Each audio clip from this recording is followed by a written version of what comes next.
fourth graders, it's Miss Reed from Citizenship in Syracuse. Today you are doing Personal Narratives, Unit 1, Lesson 7, Part 1. So I actually took this lesson and broke it into two parts to make it more manageable for you because it was really, really long. The bulk of today, Miss K is going to be going over vocabulary. And she's going to be reading you the new story. So we're going to read this story in chapters for the next few days. And she's going to read you the first chapter today. So it's in this story, it's about polio. And it actually is kind of relatable right now to what we're going through with the coronavirus in the United States. So it actually will probably be more applicable to your lives than it was to my kids last year. So it's actually interesting to read it in this day and age. So Miss K is going to come on. She's going to do the vocabulary. She's going to read to you, and I will be on and pop back when she's done. Hi, Adams. So for today's CKLA lesson, we are going to have a lot of vocabulary. So I'm going to go over that first, and then we're going to begin a new personal narrative, which deals with a lot of illness, sickness, and being in a hospital. So a lot of our vocab has to do with that. First one is virus, and that is a tiny creature that infects a living organism with a disease. So a lot of times when we get sick, a virus has infected us and made us sick. So that's a noun. Next is contagious. That's an adjective, and it means that it's able to be passed from one person to another. So someone that's contagious can get somebody else sick. Vaccine is a noun, and that's a medicine that's given to prevent catching a disease. So we have a lot of vaccines for different sicknesses so that we can't get that specific virus or disease. Crippled is an adjective, and that means disabled or unable to walk normally. Homecoming is a noun, and that is a celebration that happens in the fall at many American high schools and colleges, and this is when people come back home to their high school that they graduated from to watch the football game and see all of their old friends. It's a big event. A float is a decorated sculpture or scene in a parade, and that's a noun. So like those big Macy's Day parade floats that we see on TV if you watch that. Buckled is a verb, and that means bent or collapsed. Limp is an adjective, and that means wilted or not firm. So like kind of a limp flower would kind of look like this. So it's not firm, it's kind of wilted over. Woozy is an adjective, and that means dizzy or weak. Oh, she's freezing again. It's that time of the video. It's something that happens in your muscle. You might have experienced this if your leg kind of falls asleep or something. The word she said was spasm. If it just moves the wrong way, and we'll explain more about this in the chapter.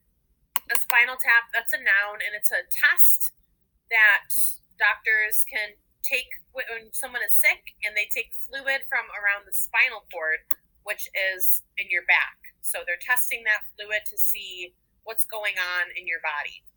A diagnosis is a noun, and that is a specific disease or other cause of an illness.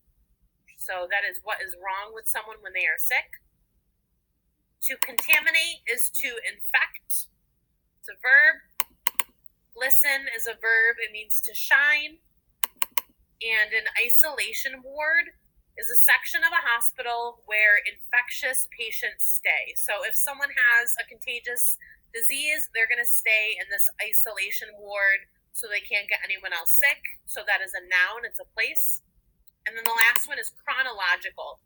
And that's an adjective, and it talks about being organized in an order of time. So first this happened, then this happened, last this happened. It's in the order of when it happened.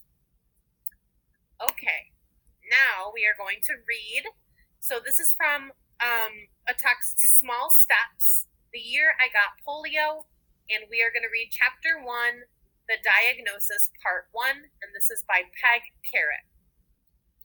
Peg Carrot is an award-winning author of books for children. When she was 12 years old, she contracted polio, which resulted in a long hospital stay and rehabilitation. But she finally made an almost complete recovery. Small Steps is her memoir of that time in her life. You will read several excerpts from Small Steps. The diagnosis is the first chapter in the book, and subsequent chapter numbers reflect those in the original text. I never thought it would happen to me. Before a polio vaccine was developed, I knew that polio killed or crippled thousands of people, mainly children, each year. But I never expected it to invade my body, to paralyze my muscles. Polio is a highly contagious disease. In 1949, there were 42,033 cases reported in the United States. One of those was a 12-year-old girl in Austin, Minnesota, Peg Schultz, me. My ordeal began on a Friday early in September. In school that morning, I glanced at the clock often, eager for the homecoming parade at 4 o'clock. As a 7th grader, it was my first chance to take part in the homecoming fun. For a week, my friends and I had spent every spare moment working on the 7th grade float, and we were sure it would win first prize. My last class before lunch was chorus. I loved to sing, and we were practicing a song whose lyrics are the inscription on the Statue of Liberty. Usually the words, "Give me your tired, your poor," brought goosebumps to my arms, but on homecoming day, I was distracted by a twitching muscle in my left thigh. As I sang, a section of my blue skirt popped up and down as if jumping beans lived in my leg. I pressed my hand against my thigh, trying to make the muscle be still, but it leapt and jerked beneath my fingers. I stretched my leg forward and rotated the ankle, twitch, twitch. Next, I tightened my leg muscles for a few seconds and then relaxed them. Nothing helped. The bell rang. When I started toward my locker, my legs buckled as if I had nothing but cotton inside my skin. I collapsed, scattering my books on the floor. Someone yelled, "Peg fainted," but I knew I had not fainted because my eyes stayed open and I was conscious. I sat on the floor for a moment. "Are you all right?" my friend Karen asked as she helped me stand up. "Yes, I don't know what happened." "You look pale." "I'm fine," I insisted. "Really." I put my books in my locker and went home for lunch, as I did every day. 2 days earlier, I'd gotten a sore throat and headache. Now I also felt weak and my back hurt. What rotten timing, I thought, to get sick on homecoming day. Although my legs felt wobbly, I walked the 12 blocks home. I didn't tell my mother about the fall or about my headache and other problems because I knew she would make me stay home. I was glad to sit down to eat lunch. Maybe, I thought, I should not have stayed up so late the night before. Or maybe I'm just hungry. When I reached for my milk, my hand shook so hard I couldn't pick up the glass. I grasped it with both hands. They trembled so badly that milk sloshed all over the side. Mother put her hand on my forehead. "You feel hot," she said. "You're going straight to bed." It was a relief to lie down. I wondered why my back hurt. I hadn't lifted anything heavy. I couldn't imagine why I was so tired either. I felt as if I had not slept in days. I fell asleep right away and woke up 3 hours later with a stiff neck. My back hurt even more than before, and now my legs ached as well. Several times I had painful muscle spasms in my legs and toes. The muscles tightened until my knees bent and my toes curled, and I couldn't straighten my legs or toes until the spasms passed. I looked at the clock. The homecoming parade started in 15 minutes. "I want to go to the parade," I said. Mother stuck a thermometer in my mouth and said 102 and called the doctor. The 7th grade float would have to win first place without me. I went back to sleep. All right, so this is part 2, same chapter, the diagnosis. Dr. Wright came, took my temperature, listened to my breathing, and talked with Mother. Mother sponged. So actually, we're going to stop there for now. So she's going to pop back on. This is part 2, same chapter, the diagnosis. Dr. Wright came, took my temperature, listened to my breathing, and talked with Mother. Mother sponged my forehead with a cold cloth. I dozed, woke, and slept again. At midnight, I began to vomit. Mother and Dad helped me to the bathroom. We all assumed I had the flu. Dr. Wright returned before breakfast the next morning and took my temperature again. Still 102, he said. He helped me sit up with my feet dangling over the side of the bed. He tapped my knees with his rubber mallet. This was supposed to make my legs jerk. They didn't. They hung limp and unresponsive. I was too woozy from pain and fever to care. He ran his fingernail across the bottom of my foot from the heel to the toes. It felt awful, but I couldn't pull my foot away. He did the same thing on the other foot with the same effect. I wished he would leave me alone so I could sleep. I need to do a spinal tap on her, he told my parents. Can you take her to the hospital right away? When Dr. Wright got the results, he asked my parents to go to another room. While I dozed again, he told them the diagnosis, and they returned alone to tell me. Mother held my hand. You have polio, Dad said as he stroked my hair back from my forehead.